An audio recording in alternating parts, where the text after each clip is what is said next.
الحمد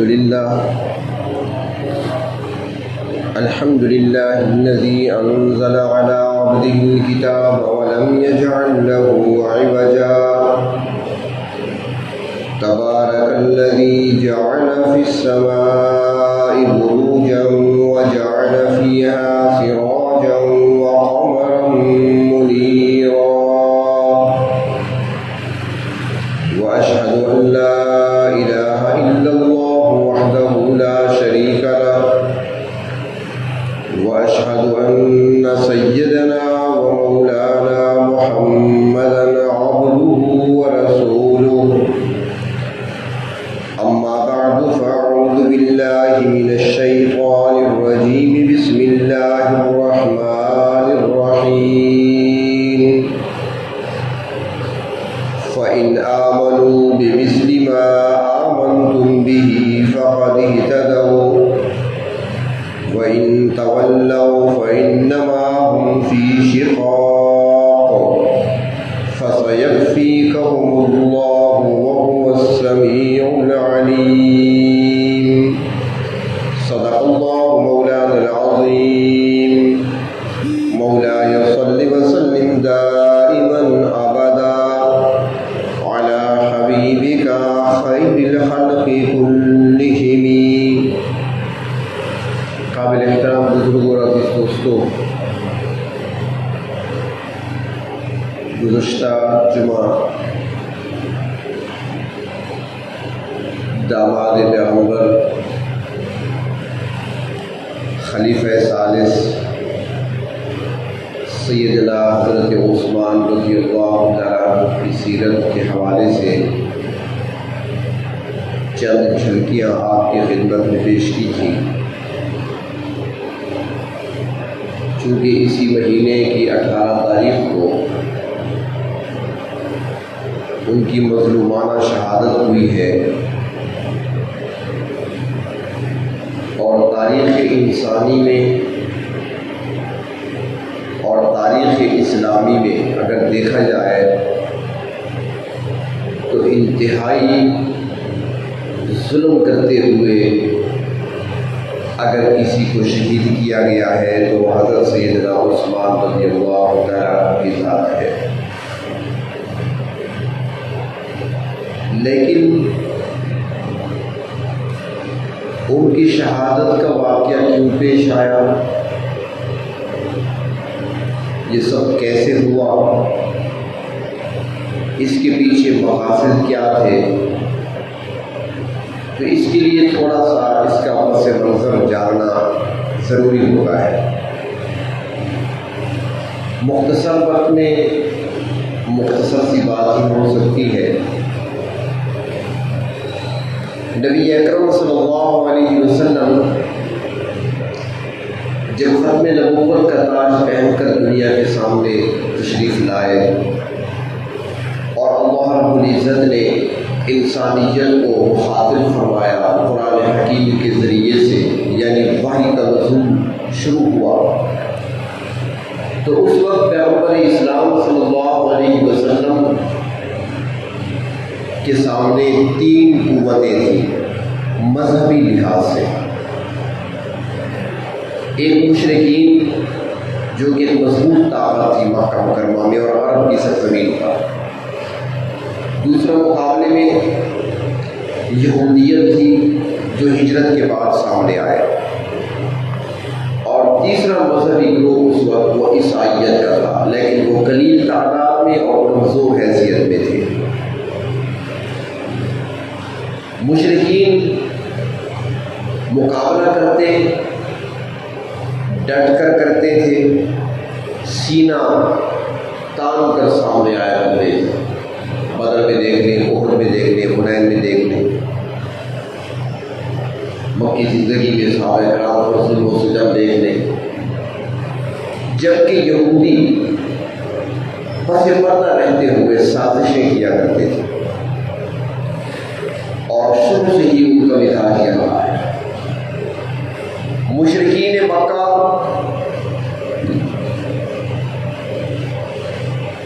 آخر وقت تک زور آزمائی کرتے رہے اور ان کی مکمل جب طاقت ختم ہوئی اور یکسر جزیرۃ العرب سے شرک کا خاتمہ ہوا اور مشرکین کی جڑ کٹ گئی، تو وہ اس وقت جب حضرت ابوبکر صدیق رضی اللہ تعالیٰ عنہ کے دور خلافت میں یمامہ کے میدان میں مسیلمہ کذاب کے خلاف عظیم جنگ ہوئی، جس میں تقریباً 12,000 کے قریب صحابہ کرام اور حفاظ قرآن شہید ہوئے، لیکن ہمیشہ کے لیے مشرکوں کی جڑ کاٹ کر رکھ دی حضرت ابوبکر صدیق رضی اللہ تعالیٰ عنہ نے۔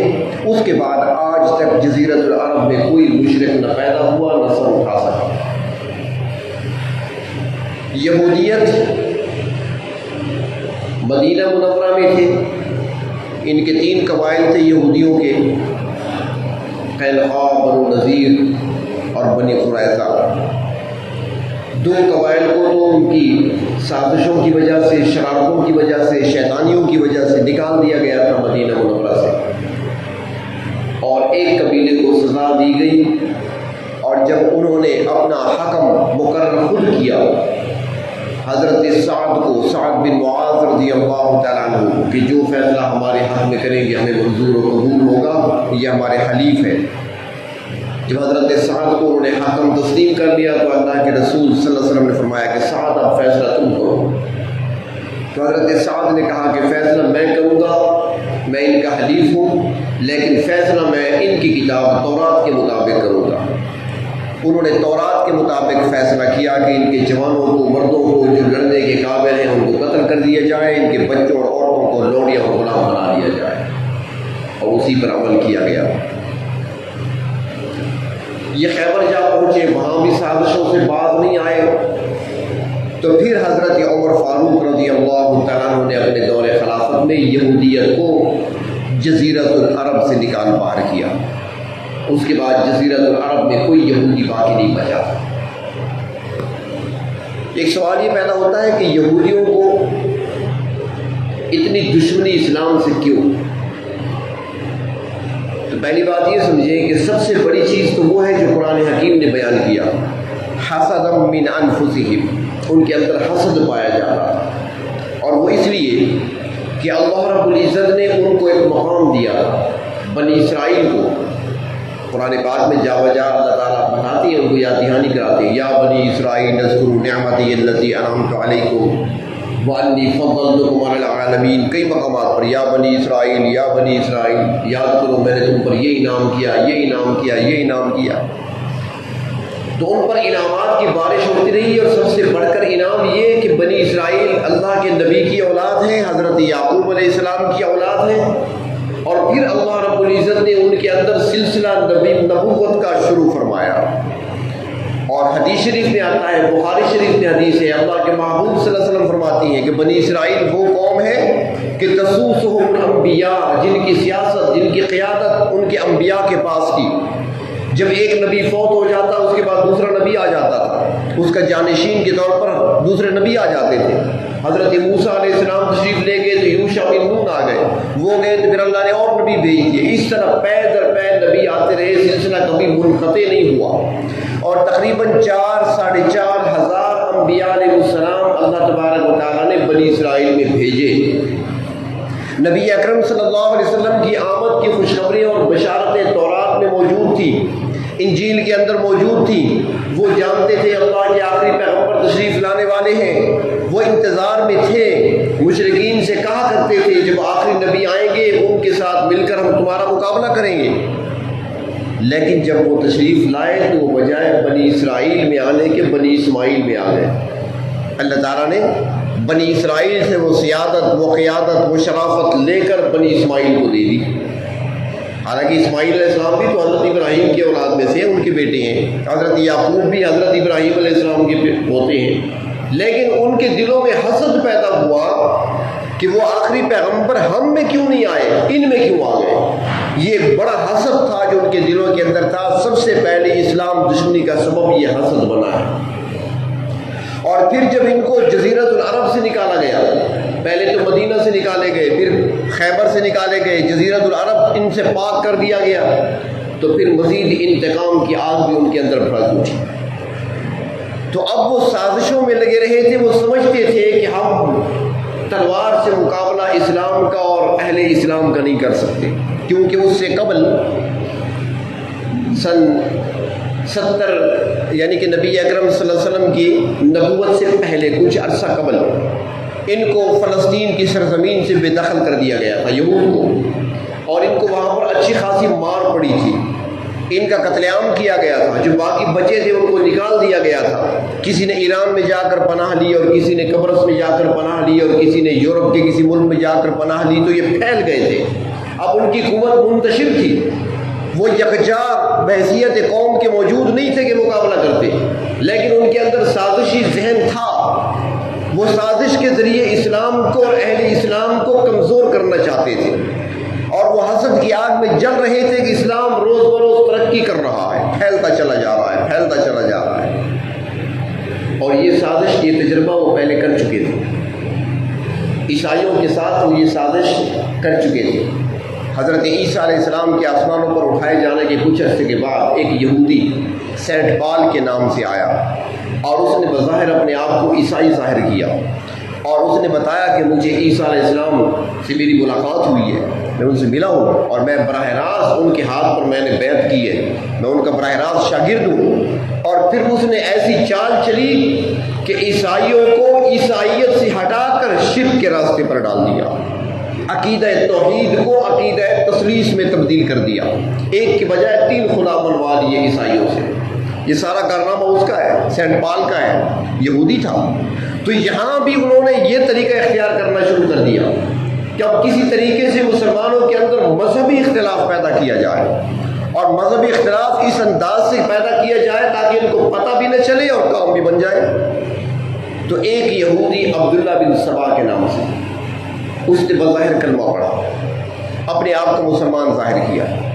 اس کے بعد اس نے ایک چال چلی. وہ جانتا تھا، اس نے عرب کا مطالعہ کیا، اہل مکہ کی تاریخ کو دیکھا، تو اس کو نظر آیا کہ مکہ مکرمہ میں 2 خاندان ایسے تھے جن کا آپس میں مقابلہ رہتا تھا ہمیشہ سے، اور ایک دوسرے سے آگے نکلنے کی کوشش میں تھے. ایک قبیلہ بنو ہاشم، جن کے پاس مکہ مکرمہ کی وہ متولی بھی تھے، اور حاجیوں کو پانی پلانا، مسجد الحرام کی تعمیر مرمت کرنا یہ ان کے ذمہ تھا، متولی وہ تھے. اور مقابلے میں دوسرا خاندان وہ بنو امیہ کا تھا. ان کا آپس میں مقابلہ رہتا تھا، ایک دوسرے سے آگے نکلنے، آگے بڑھنے کی کوشش. چنانچہ پہلے خلیفہ حضرت ابوبکر صدیق رضی اللہ تعالیٰ عنہ وہ نہ بنو امیہ میں سے ہیں نہ بنو ہاشم میں سے ہیں، ان کا قبیلہ الگ ہے، وہ بنو تیم کے قبیلے سے تعلق رکھتے ہیں. حضرت عمر فاروق رضی اللہ تعالیٰ عنہ تشریف لائے، خلیفہ بنے، وہ بھی بنو ہاشم بھی نہیں ہیں اور بنو امیہ میں سے بھی نہیں ہیں، وہ عدی قبیلے سے تعلق رکھتے ہیں، وہ الگ ہے. لیکن اب خلیفت حضرت عثمان رضی اللہ تعالیٰ عنہ، ان کا تعلق بنو امیہ سے تھا. تو اب اس کو ایک راستہ مل گیا. تو اس نے ایک سازش کے تحت کچھ افراد تیار کیے اور ایک فضا ہموار کرنا شروع کر دی. کسی مجلس میں بیٹھا، وہاں پر فضائل بیان کیے، نبی اکرم صلی اللہ علیہ وسلم کی سیرت طیبہ کے کچھ حوالے دے دیے، آپ کی سیرت کو بیان کر دیے، 2 واقعات بیان کر دیے، پھر بنو ہاشم کے کچھ واقعات بیان کر دیے، پھر بنو ہاشم کی فضیلت بیان کر دی، پھر آخر میں کہہ دیا بنو ہاشم بڑے مقام مرتبے والے ہیں، لیکن بیچاروں کے ساتھ بڑا ظلم ہوا ہے، بنو امیہ نے خلافت ان سے چھین لی ہے، جبکہ حق ان کا بنتا تھا، حق ان کا تھا خلافت کا، بنو ہاشم کو ملنی چاہیے تھی، بنو امیہ نے چھین لی. اب دیکھو سارے گورنر بنو امیہ نے اپنے خاندان کے لگا دیے. اس طریقے سے اس نے ذہنوں کو خراب کرنا شروع کیا. مصر گیا، کوفہ آیا، بصرہ گیا، جگہ جگہ اس نے اپنے اڈے قائم کر لیے. اس کے بعد اس نے یہ کیا دوسرا کام کہ اب عثمان کے خلاف فضا کیسے ہموار کی جائے. تو شام جب گیا تو وہاں جا کر مصر کے گورنر کے خلاف باتیں شروع کر دی. مصر کا گورنر یہ زیادتی کر رہا ہے، یہ کر رہا ہے، وہ کر رہا ہے، اور یہ سب کچھ کر رہا ہے، اور اس لیے کر رہا ہے کہ اس کی پشت پر حضرت عثمان کا ہاتھ ہے، ان کا لگایا ہوا گورنر ہے، ان کی وجہ سے کر رہا ہے، وہ کرا رہے ہیں سب کچھ، یہ زیادتیاں کر رہا ہے. اور جب مصر گیا تو وہاں بصرہ کے حاکم کے خلاف باتیں کرنا، حالانکہ سارے جھوٹے الزامات تھے، حقیقت کچھ نہیں تھی. اس طریقے سے اس نے ایک افراد کی ایک جماعت تیار کر لی. اور پھر یہ بھی یاد رکھیں حضرت عثمان غنی رضی اللہ تعالیٰ عنہ کا دور خلافت سب سے طویل دور خلافت ہے خلفائے راشدین میں سے. حضرت ابوبکر صدیق رضی اللہ تعالیٰ عنہ کا خلافت کا دور بہت مختصر ہے، 2.25 سال ہے. حضرت عمر فاروق رضی اللہ تعالیٰ عنہ کا دور خلافت 10 سال ہے، اور حضرت عثمان غنی رضی اللہ تعالیٰ عنہ کا دور خلافت وہ 12 سال ہے. خلفائے راشدین میں سب سے زیادہ ہے، اور سب سے کم حضرت ابوبکر صدیق کا دور خلافت ہے. پہلے جو 10 سال 11 سال گزرے بڑے امن کے گزرے تھے اور فتوحات کا دور تھا، کیونکہ جب حضرت عثمان خلیفہ بنے تھے، حضرت عمر فاروق کی شہادت ہوئی تھی، تو حضرت عمر فاروق اسلامی سلطنت کو جو چھوڑ کر گئے تھے ان کا رقبہ 22 لاکھ مربع میل تھا. اور جب حضرت عثمان رضی اللہ تعالیٰ عنہ خلیفہ بنے اور فتوحات کا سلسلہ آگے بڑھا، تو جب یہ سازش چلتی ہے حضرت عثمان کے خلاف، اس وقت حضرت عثمان کی خلافت 44 لاکھ مربع میل تک پھیلی ہوئی تھی. اور یہ بات بھی عرض کر دوں کہ قرآن حکیم میں ذوالقرنین کا ذکر آتا ہے، ایک بادشاہ کا ذکر آتا ہے. اس کی سلطنت بڑی لمبی چوڑی تھی ذوالقرنین کی، لیکن اگر تاریخ کو کھنگال کر دیکھا جائے تو حضرت عثمان کی سلطنت ذوالقرنین سے دگنی بنتی ہے. اتنی بڑی حکومت کے سربراہ ہے. اب جب انہوں نے سازش تیار کی تو انہوں نے اپنے افراد روانہ کیے، اور سازش کا طریقہ کار کیا اختیار کیا؟ 1000 بندے مصر سے، 1000 بندے بصرہ سے، 1000 بندے کوفہ سے، مختلف علاقوں سے. ان کو تیار کر کے بھیجا گیا. یہ آئے مدینہ منورہ. اب یہ وہ سیزن تھا کہ مسلمان مدینہ منورہ کے اکثر حج پہ جا چکے تھے. حج کا سیزن تھا، ذیقعدہ کا مہینہ تھا، حجاج اکرام حج پہ جا چکے تھے، تعداد بہت تھوڑی باقی رہ گئی تھی مدینہ منورہ میں. جب یہ لوگ آئے تو انہوں نے حضرت علی سے ملاقات کی، اور ان کے سامنے حضرت عثمان کے خلاف جو شکایات تھی ساری بیان کر دی. حضرت علی ممبر پر تشریف لائے مسجد نبوی میں، اور سب کو جمع کیا اور ان کے ایک ایک اعتراض کا جواب دیا کہ تمہارا یہ اعتراض بھی غلط ہے، یہ بھی غلط ہے، یہ بھی غلط ہے، یہ بھی غلط ہے. عثمان بالکل ٹھیک ہے. حضرت علی کو یاد تھا کہ اللہ کے محبوب صلی اللہ علیہ وسلم نے ایک مرتبہ فرمایا تھا. حضرت کعب بن عجرہ کی روایت ہے، حضرت عبداللہ ابن عمر سے بھی مروی ہے روایت، حدیث شریف میں آتا ہے، ابن ماجہ شریف میں ہے کہ صحابہ کرام کے ساتھ اللہ کے رسول صلی اللہ علیہ وسلم بیٹھے ہوئے تھے. گرمی کا وقت تھا اور آپ اس وقت فتنوں کا تذکرہ کر رہے تھے. فتنے آئیں گے بعد میں، میرے بعد فتنے آئیں گے، فتنے، آزمائشیں، امتحانات. تو بیان ہو رہا تھا تو سامنے سے حضرت کعب کہتے ہیں کہ ایک شخص گزرے سامنے سے، اور انہوں نے سر پر کپڑا ڈال رکھا تھا. جیسے گرمی دھوپ کی وجہ سے ہم سر پہ کپڑا ڈال کر چلتے ہیں، تو ایسے سر پہ کپڑا ڈالا ہوا تھا. سامنے سے گزرے، آپ صلی اللہ علیہ وسلم مسجد میں بیٹھے ہوئے تھے صحابہ کرام کے ساتھ، وہ گزر گئے. آپ نے فرمایا کہ وہ سامنے جو سر پہ کپڑا ڈالے ہوئے شخص جا رہا ہے، جب وہ فتنوں کا دور آئے گا تو یہ شخص حق پہ ہوگا اور ہدایت اس کے ساتھ ہوگی. یہی شخص حق پہ ہوگا اور اسی کے ساتھ ہدایت ہوگی. صحابہ کرام نے سنا تو وہ فوراً اٹھ کر گئے کہ جا کر دیکھیں کہ یہ ہے کون خوش قسمت. جب جا کر قریب گئے، سلام کیا، اس نے مڑ کر دیکھا، چہرہ دیکھا تو حضرت عثمان تھے. اور پھر انہوں نے حضرت عثمان کو کندھوں سے پکڑا، اللہ کے محبوب کی طرف لے کر آ گئے. یا رسول اللہ صلی اللہ علیہ وسلم، ان کے بارے میں فرمایا؟ آپ نے فرمایا نعم ھذا، میں نے یہی کہا ہے، یہی وہ شخص ہے جو حق پہ ہوگا، ہدایت اسی کے ساتھ ہوگی، اس کا دامن نہ چھوڑنا. تو حضرت علی المرتضیٰ رضی اللہ تعالیٰ عنہ سمجھتے تھے کہ جو کچھ کیا جا رہا ہے، جو کہا جا رہا ہے، ایک سازش ہے. لیکن انہوں نے ساری صفائی پیش کر دی حضرت عثمان کی طرف سے، لیکن ان کا مشن کچھ اور تھا. ماننے والے کہاں تھے؟ باہر تو اور ان سے باتیں ہوتی رہی، گفتگو ہوتی رہی. تو یہ بات طے ہوئی کہ بس اب واپس چلے جانا چاہیے. حضرت علی نے بھی فرمایا کہ تمہارے حق میں یہی بہتر ہے کہ واپس چلے جاؤ، یہاں پر زیادہ حالات خراب نہ کرو. چنانچہ واپس چلے. اب ایک عجیب سی بات ہے، ایک 3000 افراد آئے تھے نا، 1000 مصر سے، 1000 بصرہ سے، 1000 کوفہ سے۔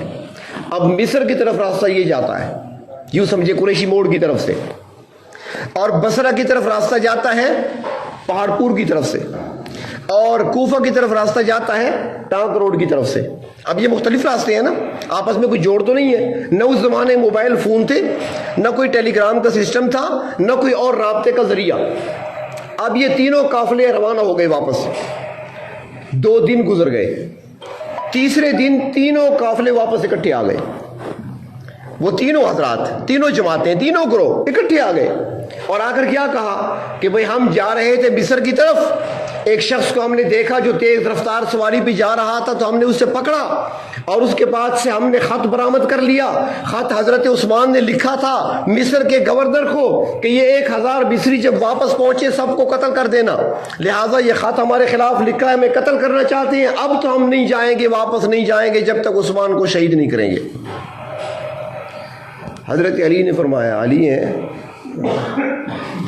مدینۃ العلم کے دروازے ہیں، اللہ کے نبی نے فرمایا تھا انا مدینۃ العلم وعلی بابها، وہ علم کے دروازے ہیں، بھئی تم تو بڑے پڑھے لکھے ہو لیکن علی سے کیسے بات کرو گے؟ فرمایا یہ کیسے ہو سکتا ہے، ایک اس طرف گیا، ایک اس طرف گیا، ایک اس طرف گیا، تم اکٹھے واپس کیسے آئے ہو؟ یہ بتاؤ مجھے، تمہارا آپس میں رابطہ کیسے ہوا؟ وہ تو چلو تیز رفتار گھوڑے پہ جا رہا، تم نے پکڑ لیا، اب تم تو مختلف راستوں پہ گئے، 2 دن کا سفر کر چکے ہو، 50 40 50 60 کلومیٹر جا چکے ہو، واپس اکٹھے کیسے آ گئے؟ میں جانتا ہوں کہ سازش ہے، میں جانتا ہوں تمہاری تحریک کچھ اور ہے۔ حضرت علی المرتضیٰ آتے ہیں حضرت عثمان کے پاس، عثمان آپ امیر ہیں ہمارے، آپ کے حکم کی خلاف ورزی تو ہم کر نہیں سکتے، لہذا آپ اجازت دیں، ان میں سے ایک بھی زندہ واپس نہیں جائے گا۔ حضرت عثمان کہتے ہیں علی ایسا نہیں ہو سکتا، ایسا نہیں ہو سکتا، کیونکہ بظاہر تو وہ کلمہ پڑھتے تھے۔ حضرت عثمان کہتے ہیں میں کسی کلمہ گو کا خون بہانا نہیں چاہتا۔ حضرت علی عرض کرتے ہیں امیر المومنین آپ کے لیے 3 راستے ہیں، پھر یا تو آپ حضرت امیر معاویہ کے پاس چلے جائیں، ہم آپ کو تیز رفتار سواری پر بٹھا کر روانہ کرتے ہیں شام دمشق کی طرف، محفوظ ہو جائیں گے، امیر معاویہ کے سامنے یہ لوگ نہیں جا سکتے، ان کے پاس فوجیں ہیں، لاکھوں کی فوج ہے وہاں پر۔ فرمایا کہ میں نے سنا تھا اللہ کے محبوب نے فرمایا تھا کہ جو شخص استطاعت رکھتا ہے میرے شہر میں مرنے کی، اسے چاہیے کہیں اور اسے موت نہ آئے، میں اللہ کے محبوب کا در نہیں چھوڑ سکتا اور یہ گھر بھی نہیں چھوڑ سکتا۔ حضرت علی فرماتے ہیں کہ پھر دوسرا راستہ ہے، حجاج کرام مکہ گئے ہوئے حج ادا کرنے کے لیے، ہم آپ کو کسی طریقے سے نکال کر مکہ بھیج دیتے ہیں۔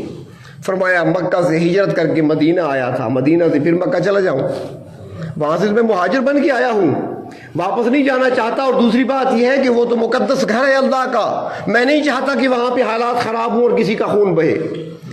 حضرت علی فرماتے ہیں تیسری صورت پھر یہ ہے کہ آپ اجازت دیں ہم ان کے خلاف کارروائی کریں۔ فرمایا نہیں، جن گلیوں میں میرے نبی کے قدم لگے ہیں ان گلیوں میں خون بہانا عثمان کی غیرت گوارا نہیں کرتی، اجازت نہیں دی، لڑنے کی مارنے کی اجازت نہیں دی۔ باغیوں نے محاصرہ کر لیا، گھر کا محاصرہ کر لیا، مسجد میں داخلہ حضرت عثمان کا بند کر دیا گیا۔ امیر المومنین ہیں، وقت کے حکمران ہیں، 44 لاکھ مربع میل کے حکمران، لاکھوں فوجوں کے قائد، اور عمر کے لحاظ سے 82 سال کے بزرگ، مسجد کا داخلہ بند، اور صرف مسجد کا داخلہ نہیں بلکہ کھانا پینا بھی بند کر دیا گیا۔ میں نے اس لیے عرض کیا نا کہ تاریخ انسانی میں ایسا مظلوم شاید آپ کو نہ ملے، 40 دن تک نہ اندر کھانے کے لیے کچھ جانے دیا گیا، نہ پینے کے لیے پانی کا گھونٹ اندر جانے دیا گیا، 40 دن تک۔ حضرت علی مرتضیٰ رضی اللہ تعالیٰ عنہ مشکیزہ پانی کر لے کر آ رہے ہیں کہ عثمان تک پانی تو پہنچ جائے۔ دیکھ لیا باغیوں نے حضرت علی کے کندھے پر مشکیزہ، دور سے تیر چلایا، پھٹ گیا مشکیزہ، سارا پانی بہہ گیا۔ حضرت علی نے فوراً اپنی پگڑی اتار کر دیوار کے پار حضرت عثمان کے گھر کے اندر پھینک دی کہ عثمان پانی لے کر آ رہا تھا، یہ نشانی ہے، اپنی پگڑی پھینک رہا ہوں بطور نشانی کے۔ ظالموں نے پانی پہنچنے ہی نہیں دیا، لیکن حضرت عثمان لڑنے کی اجازت نہیں دیتے، ان کو بھگانے کی اجازت نہیں دیتے۔ 40 دن تک محاصرہ، اور پھر حضرت عثمان نے وہاں پر ایک خطبہ بھی ارشاد فرمایا، شہادت سے 2 دن یا 3 دن قبل 82 سالہ وہ صحابی پیغمبر داماد رسول حضرت عثمان رضی اللہ تعالیٰ عنہ چھت پہ چڑھتے ہیں، اپنے مکان کی چھت پہ کھڑے ہوتے ہیں اور اعلان کرتے ہیں باغیوں سارے آ جاؤ تم بھی، اے مدینے کے باسیوں تم بھی آ جاؤ۔ سارے لوگوں کو جمع کر لیا اور پھر خطبہ ارشاد فرمایا۔ وزیر اعظم ہاؤس میں بیٹھ کر تقریر ریکارڈ کرانا بہت آسان ہے، صدر ہاؤس میں تقریر کرنا بہت آسان ہے، ممبر پہ خطبہ دینا بہت آسان ہے۔ جہاں چاروں طرف چمکتی ہوئی تلواریں ہوں، نیزے ہوں، جہاں ہر طرف خون کے پیاسے کھڑے ہوں، ان کے درمیان بات کرنا دل گردے کا کام ہے۔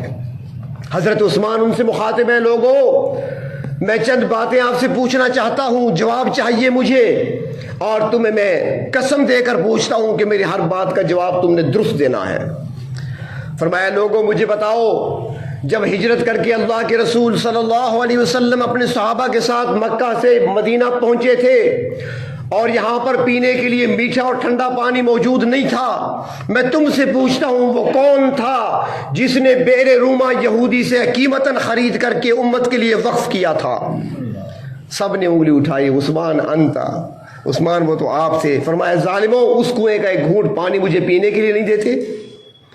پھر آپ نے فرمایا لوگوں بتاؤ مجھے، جب اللہ کے رسول منبر پر تشریف لائے اور فرمایا کہ مسجد چھوٹی ہوتی جا رہی ہے، تعداد بڑھ رہی ہے نمازیوں کی، کون ہے جو مسجد کی وسعت میں، مسجد کی توسیع میں چندہ دے تاکہ زمین کا ٹکڑا خرید کر مسجد میں شامل کر دیا جائے؟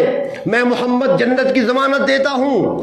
اے لوگوں بتاؤ، وہ اپنی جیب کی رقم سے مسجد کا ٹکڑا کس نے خرید کر وقف کیا تھا؟ سب نے کہا عثمان آپ نے کیا تھا۔ فرمایا اسی مسجد میں مجھے داخلے کی اجازت نہیں ہے اب۔ فرمایا یہ مجھے بتاؤ وہ کون شخص تھا کہ جس کی بیوی کی وفات پر اللہ کے رسول نے فرمایا تھا کہ اگر میری 40 بیٹیاں ہوتی یکے بعد دیگرے سارے تیرے نکاح میں دیتا؟ وہ کون تھا؟ سب نے کہا عثمان وہ آپ تھے۔ فرمایا پھر بھی تمہیں حیا نہیں آتی؟ فرمایا لوگوں یہ بتاؤ کہ وہ کون شخص تھا کہ جس کے بارے میں اللہ کے نبی نے فرمایا تھا کہ یہ تو وہ جوان ہے جس سے آسمان کے فرشتے بھی حیا کرتے ہیں؟ سب نے کہا وہ آپ ہیں۔ فرمایا پھر تمہیں حیا کیوں نہیں آتی؟ میرے سفید بالوں سے تمہیں حیا کیوں نہیں آتی؟ میرے اس بڑھاپے کو کیوں نہیں دیکھتے؟ پھر فرمایا لوگوں آج میرے گھر تک ایک لقمہ کھانے کا نہیں پہنچنے دیتے، بتاؤ مجھے ذرا، جب مدینے میں ایک بار تنگی ہو گئی تھی، لوگ کھانے کے لیے ترس گئے تھے، تجارتی قافلے نہیں آ رہے تھے، صرف میرا تجارتی قافلہ غلے کا آیا تھا، 100 اونٹوں پر لدا ہوا غلہ آیا تھا، جو ہی میرا قافلہ پہنچا مدینے کے تاجر جمع ہو گئے، عثمان بتاؤ کتنا منافع لیں گے؟ ہم خریدنا چاہتے ہیں، آگے ہم بیچیں گے۔ تاجر مطالبہ کر رہے تھے اور دگنا منافع دینا چاہ رہے تھے۔ فرمایا کہ وہ کون تھا جس نے کہا تھا اے تاجروں جو منافع مجھے مل رہا ہے تم میں سے کوئی بھی نہیں دے سکتا؟ تو پوچھا گیا تھا کتنا منافع مل رہا ہے؟ جواب دیا تھا کہ مجھے تو ایک کے بدلے میں 700 مل رہا ہے، ایک بوری کے بدلے میں 700 بوریاں منافع مل رہا ہے، کیا تم دے سکتے ہو؟ سب پیچھے ہٹ گئے۔ تو اس جوان نے کہا تھا میرا رب کہتا ہے جو اخلاص سے دے گا میرے نام پر میں اس کا ثواب اجر 10 سے بڑھاؤں گا، 700 تک لے جاؤں گا، اور اس کے علاوہ جس کا چاہوں گا اور بھی بڑھا دوں گا۔ لہذا میں نے اپنے رب کے وعدے پر اعتماد کیا ہے، یہ 100 اونٹوں کا جو قافلہ آیا ہے ایک دانہ بھی نہیں بیچا جائے گا، مدینے کے فقراء میں سارا تقسیم کیا جائے گا۔ فرمایا وہ کون تھا؟ سب نے کہا عثمان آپ تھے۔ فرمایا ظالموں تمہیں ترس نہیں آتا؟ مجھ تک ایک لقمہ کھانے کا نہیں پہنچنے دیتے؟ اس انداز سے حضرت عثمان نے خطبہ دیا اور پھر آخر میں فرمایا لوگوں تم مجھے قتل کرنا چاہتے ہو لیکن مجھے یہ تو بتاؤ میرا قصور کیا ہے؟ اسلام میں کسی مسلمان کو 3 وجوہات کی بنا پر قتل کیا جا سکتا ہے۔ اگر وہ قاتل ہے تو قصاصاً قتل کیا جائے گا، اگر وہ مرتد ہے کیونکہ اللہ کے نبی نے فرمایا کہ جس نے اپنا دین بدل دیا اس کو قتل کر دیا جائے، یعنی جو مرتد ہو گیا، اور تیسرا وہ جو شادی شدہ زانی ہو اس کو رجم کیا جاتا ہے، سنسار کیا جاتا ہے۔ اے لوگوں میں نے تو جہالت کے زمانے میں بھی جب اسلام کی آواز نہیں لگی تھی جب میں نے کلمہ نہیں پڑھا تھا. ہر طرف جہالت کا چرچا تھا, گناہ عام تھے, زنا تو آپ بڑی بات ہے. میں نے تو کبھی کسی غیر محرم کی طرف نظر اٹھا کر دیکھا بھی کبھی نہیں ہے, تو تم مجھے قتل کیوں کرنا چاہتے ہو؟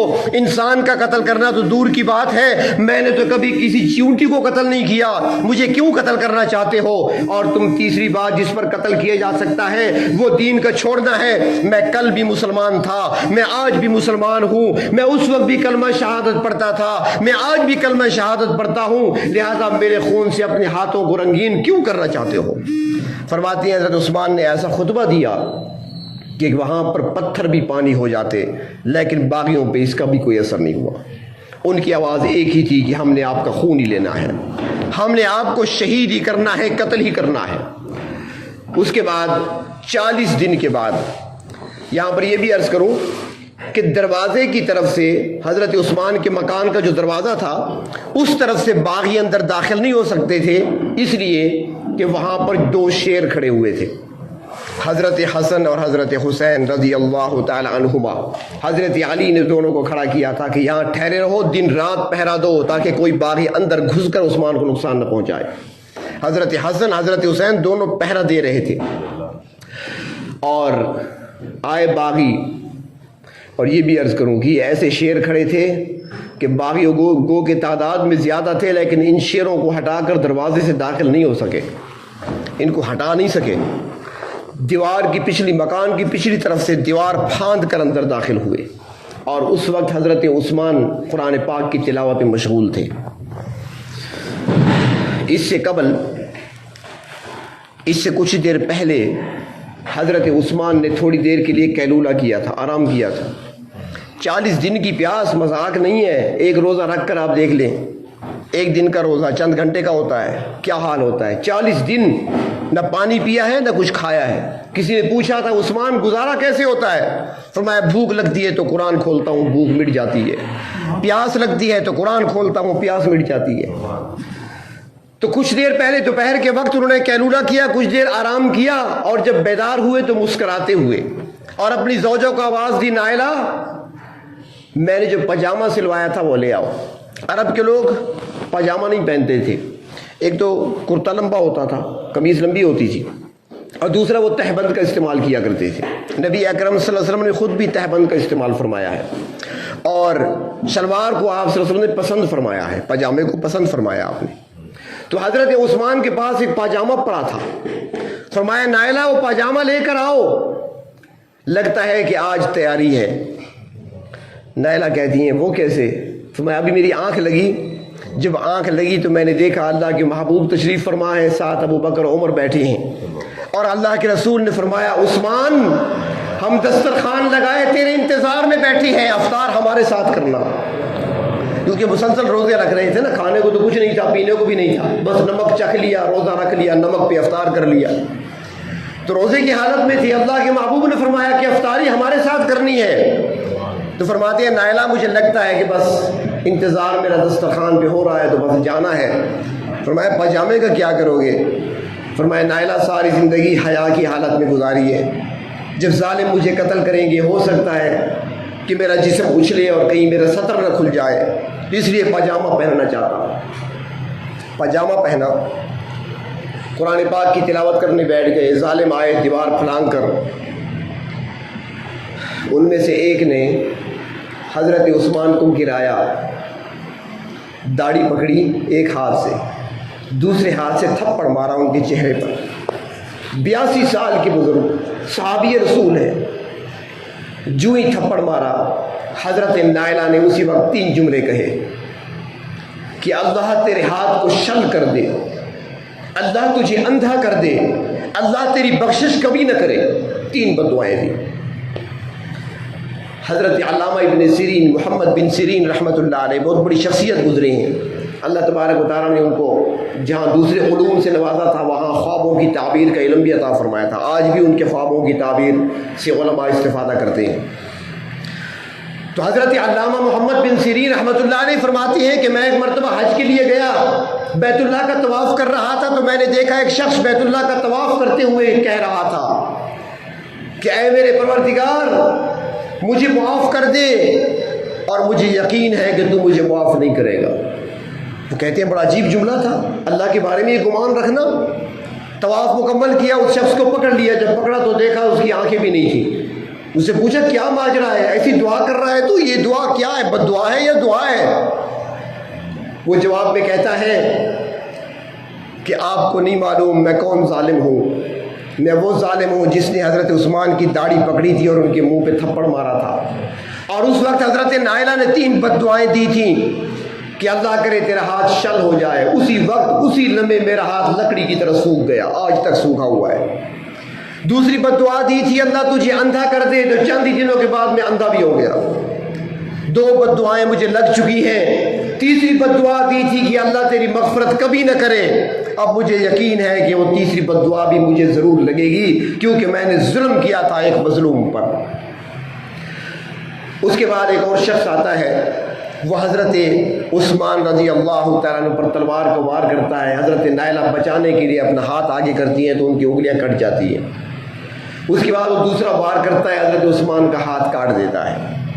حضرت عثمان کہتے ہیں ظالم، جانتے ہو تم نے کس ہاتھ کو کاٹ دیا، میرے جسم سے الگ کر دیا؟ یہ وہ ہاتھ ہے کہ بیعت رضوان کے موقع پر اللہ کے محبوب نے اسے اپنا ہاتھ قرار دیا تھا، اپنے ہاتھ پر دوسرا ہاتھ رکھ کر فرمایا تھا لوگوں دیکھ لو یہ میرا ہاتھ ہے، یہ عثمان کا ہاتھ ہے، میں عثمان کی طرف سے بیعت کر رہا ہوں۔ اور پھر رب تعالیٰ نے فرمایا تھا ید اللہ فوق ایدیہم، تم نے کس ہاتھ کو کاٹا ہے؟ جس کے نیچے اللہ کے رسول کا ہاتھ ہے، جس کے اوپر اللہ کا ہاتھ ہے۔ اے ظالم تو نے کس ہاتھ کو کاٹ دیا؟ یہ تو وہی ہاتھ ہے کہ اللہ کے محبوب صلی اللہ علیہ وسلم پر وحی نازل ہوتی تھی، میں اس ہاتھ سے اسے لکھا کرتا تھا۔ اس کے بعد حضرت عثمان کے گردن پر وار کیا جاتا ہے، ان کے جسم سے جو خون نکلتا ہے، قرآن پاک کا مصحف سامنے رکھا تھا، قرآن پاک کی آیت پر گرتا ہے، اور وہ آیت بھی کیا، وہ کون سی آیت اللہ تبارک و تعالیٰ دکھانا بھی چاہتے تھے۔ اس آیت میں اللہ تعالیٰ فرماتے ہیں فَإِنْ آمَنُوا بِمِثْلِ مَا آمَنْتُمْ بِهِ فَقَدِ اهْتَدَوْا، ہدایت چاہتے ہو، جنت چاہتے ہو، صراط مستقیم چاہتے ہو، ایمان والا بننا چاہتے ہو، اسلام میں داخل ہونا چاہتے ہو، تو ان جیسا ایمان لاؤ تب قبول کیا جائے گا۔ اس آیت پر اسی کو اللہ تبارک و تعالیٰ نے معیار حق بنایا ہے صحابہ کرام کو باقی امت کے لیے۔ یہی آیت ہے جو بتا رہی ہے کہ صحابہ کرام معیار حق ہے امت کے لیے۔ تو فرمایا فَإِنْ آمَنُوا بِمِثْلِ مَا آمَنْتُمْ بِهِ فَقَدِ اهْتَدَوْا وَإِنْ تَوَلَّوْا فَإِنَّمَا هُمْ فِي شِقَاقٍ اور فَسَيَكْفِيكَهُمُ اللَّهُ، عثمان فکر نہ کرو، ان کے لیے تیری طرف سے اللہ ہی کافی ہے۔ اسی آیت پر خون گرا، اور یہ تو آپ سب جانتے ہیں کہ جس جگہ عبادت کی جاتی ہے وہ جگہ روز قیامت گواہی دے گی۔ جہاں آپ نے سجدہ کیا ہے وہ آپ کی سجدہ گاہ روز قیامت گواہ ہوگی۔ جس زمین پر کوئی شہید ہوا ہے تو وہ شہادت والی جگہ جہاں پر اس کا خون گرتا ہے وہ جگہ گواہی دے گی۔ کسی کے خون گرنے کی گواہی افغانستان کے ریگستان دیں گے، اور کسی کی گواہی شہادت کی پاکستان کی مٹی دے گی، کسی کی ہندوستان کی سرزمین دے گی، کسی کی گواہی بدر کا میدان دے گا، کسی کی گواہی احد کا میدان دے گا، کسی کی گواہی حنین کا میدان دے گا۔ لیکن عثمان وہ خوش قسمت ہے جب روز قیامت شہادت کی گواہی کی باری آئے گی تو قرآن گواہی دے گا۔ خون ان کا زمین پہ نہیں گرا بلکہ قرآن پہ گرا ہے۔ حضرت عثمان رضی اللہ تعالیٰ عنہ کی شہادت کے بعد ان کا جنازہ پڑھنے کی اجازت نہیں دی جا رہی تھی۔ باغیوں کی طرف سے قبضہ تھا مدینے پر۔ میں نے پہلے عرض کیا نا، اکثر لوگ حج ادا کرنے گئے ہوئے تھے، بہت کم تعداد تھی مدینے میں، جنازہ نہیں اٹھانے دیں گے۔ تو اگلے دن، دوسرے دن یا تیسرے دن 2 روایتیں ہیں۔ ایک روایت میں ہے کہ حضرت ام حبیبہ ام المومنین رضی اللہ تعالی عنہا وہ باہر نکلی اور انہوں نے کہا لوگوں، آج اگر تم نے عثمان کا جنازہ نہ اٹھانے دیا شام تک تو اللہ کے نبی کی زوجہ امت کی ماں ام حبیبہ خود باہر بغیر پردے کے آئے گی۔ جب باغیوں نے سنا کہ ام المومنین جب باہر آئے گی تو کوہرام مچ جائے گا، انہوں نے کہا جنازہ اٹھاؤ۔ اور ایک روایت میں آتا ہے کہ حضرت علی المرتضیٰ رضی اللہ عنہ نے ساتھیوں کو جمع کیا اور ان سے فرمایا کہ آؤ چلو اور جنازہ اٹھاؤ، دیکھا جائے گا جو آگے آئے گا۔ چنانچہ جنازہ اٹھایا گیا۔ حضرت جبیر بن مطعم نے رضی اللہ تعالیٰ عنہ جنازے کی نماز پڑھائی۔ حضرت علی المرتضیٰ جنازے میں تھے، حضرت حسن حسین جنازہ میں تھے، حضرت طلحہ زبیر جنازے میں شریک تھے۔ جنازہ اٹھایا گیا، لیکن باغیوں نے بقی میں دفن نہیں ہونے دیا۔ ایک حدیث بھی سناتا چلو، حدیث شریف میں آتا ہے ایک مرتبہ نبی اکرم صلی اللہ علیہ وسلم نے حضرت ام المؤمنین عائشہ صدیقہ رضی اللہ تعالیٰ عنہ سے فرمایا، عائشہ کسی کو بلاؤ۔ عرض کیا آقا اپنے والد ابو بکر کو بلاؤں؟ فرمایا نہیں۔ عرض کیا عمر کو بلاؤں؟ فرمایا نہیں، کیونکہ اکثر آپ ان کو بلایا کرتے تھے۔ ام المؤمنین فرماتی ہیں کہ میں حیران ہو گئی کہ اس بار میرے والد صاحب کو بھی نہیں بلا رہے اور حضرت عمر کو بھی نہیں بلا رہے، تو پھر تیسرا سوال کیا کہ کیا عثمان کو بلاؤں؟ فرمایا ہاں اسے بلاؤ۔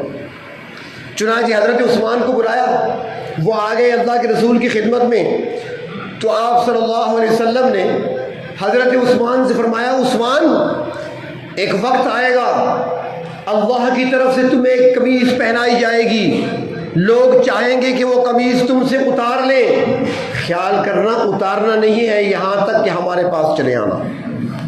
حضرت عثمان اس موقع پر سمجھ گئے تھے کہ وہ جو قمیص کی بات ہوئی تھی نا، وہ خلافت کی قمیص مراد تھی، عام قمیص نہیں بلکہ خلافت کا کرتا تھا۔ اور پھر آپ نے اس موقع پہ فرمایا تھا، عثمان ایک وقت ایسا بھی آئے گا کہ جب تمہیں بقی قبرستان میں میرے قریب دفن بھی نہیں ہونے دیا جائے گا۔ حضرت عثمان کی آنکھوں میں آنسو آ گئے، یا رسول اللہ کیا میں آپ کے قریب دفن بھی نہیں ہوں گا؟ مجھے کہیں دور دفنایا جائے گا؟ آپ نے فرمایا، عثمان پریشان ہونے کی ضرورت نہیں، تجھے جہاں بھی دفن کیا جائے گا، تیری قبر سے لے کر میرے حجرے تک درمیان میں جتنی قبریں آئیں گی تمام کی مغفرت کر دی جائے گی، سب کے لیے تمہارا دفن ہونا بخشش کا ذریعہ بن جائے گا۔ حضرت عثمان خوش ہو گئے۔ چنانچہ باغیوں نے بقی میں دفن کی اجازت نہیں دی۔ بقی قبرستان کے بالکل ساتھ ملحق ایک باغ تھا، جو باغ حضرت عثمان کا اپنا ذاتی تھا، اسی باغ کے اندر حضرت عثمان کی قبر بنائی گئی، باغ کے اندر ان کو دفن کیا گیا، جو بقی کا حصہ نہیں تھا بلکہ بقی کے ساتھ تھا۔ اور اس کے بعد پھر اس قبرستان، اس باغ کو، اس کی دیوار کو گرا کر قبرستان میں شامل کر دیا گیا، قبرستان کا حصہ بنا دیا گیا۔ آج اگر دیکھا جائے تو باقی صحابہ کرام، 10,000 صحابہ کرام کی قبور آپ کو الگ نظر آئیں گی، اور حضرت عثمان کی قبر مبارک ایک کونے میں آپ کو نظر آئے گی۔ یہ اس وقت بقی کے باہر کا حصہ تھا، لیکن اب وہ بقی کے اندر شامل ہو چکا ہے۔ تو حضرت عثمان غنی رضی اللہ تعالیٰ عنہ کی شہادت، جیسے میں نے شروع میں عرض کیا، ایک سازش کے تحت ہوئی تھی، اسلام کو بدنام کرنے، اسلام کو انتشار میں ڈالنے کے لیے ہوئی تھی، لیکن حضرت عثمان نے اس سازش کو کامیاب نہیں ہونے دیا، اپنی جان کی قربانی پیش کر دی، کیونکہ وہ چاہتے تھے کہ حضرت عثمان اجازت دے دیں گے اور یہ باہر سے آنے والے مارے جائیں گے تو 40-50 لاشیں مصر پہنچیں گی، 40-50 لاشیں بصرہ پہنچیں گی، 40-50 لاشیں کوفہ پہنچیں گی، جن راستوں سے گزریں گی وہ سارے مخالف ہوتے چلے جائیں گے، اور یہ ساری عوام حضرت عثمان کے خلاف اٹھ کھڑی ہوگی۔ حضرت عثمان نے اس سازش کو کامیاب نہیں ہونے دیا، اپنی جان کی قربانی پیش کر دی۔ یہاں پر یہ بھی عرض کرو کہ دین کو قائم رکھنے کے لیے، دین کو قائم کرنے کے لیے اللہ کے محبوب صلی اللہ علیہ وسلم نے اپنے دور میں، اپنے مقدس دور میں جو جنگیں لڑی ہیں، صحابہ کرام نے قربانیاں دی ہیں، وہ دین کو قائم کرنے کے لیے، اسلامی سلطنت کو قائم کرنے کے لیے تھا۔ اور حضرت عثمان کی جو قربانی ہے یہ دین کو قائم رکھنے کے لیے ہے، وہ قائم کرنے کے لیے، قائم تو ہو چکی سلطنت لیکن اب اس کو قائم رکھنا ہے۔ انہوں نے جان کی قربانی تو دے دی لیکن اس کو باقی رکھا، اور اسلام باقی رہا، اور مسلمانوں کے اندر انتشار ان کی سازشوں کی وجہ سے پھیلا، لیکن جتنا وہ پھیلانا چاہتے تھے اتنا نہ پھیل سکا، اور پھر اسی کا نتیجہ نکلا کہ اسلامی فتوحات کا راستہ رک گیا۔ حضرت علی المرتضیٰ رضی اللہ تعالیٰ عنہ خلیفہ برحق ہے، خلیفہ راشد ہے، حضرت عثمان کی شہادت کے بعد مسلمانوں نے ان کے ہاتھ پر بیعت کر لی، وہ خلیفہ راشد ہے، مگر آپس کے اختلافات سازشیوں نے ایسے ڈال دیے کہ وہ فتوحات کا سلسلہ جو تھا وہ رک گیا، اور حضرت علی رضی اللہ تعالیٰ عنہ کے 4.5 سالہ دور خلافت میں فتوحات کا سلسلہ رکا رہا اور امت انتشار کا شکار رہی، اور حضرت عثمان کی شہادت کے بعد سے ایک ایسا اختلاف کا دروازہ کھلا امت میں جو آج تک بند نہیں ہو سکا۔ اللہ تبارک و تعالیٰ ان نفوس قدسیہ سے حقیقی سچی محبت نصیب فرمائیں اور ان کے نقش قدم پہ چلنے کی توفیق عطا فرمائیں۔